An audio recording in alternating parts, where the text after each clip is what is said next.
Михајло Маневски му поднесе отчет на Васко Наумовски за сработеното досега, со цел да го информира вице-премиерот пред ноемврискиот извештај на Европската комисија.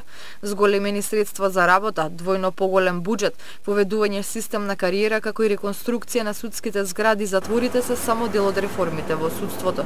Го информиравме потпредседателот за активностите што сме ги превзеле досега, за овие активности што сега ги превземаме и за наредните активности.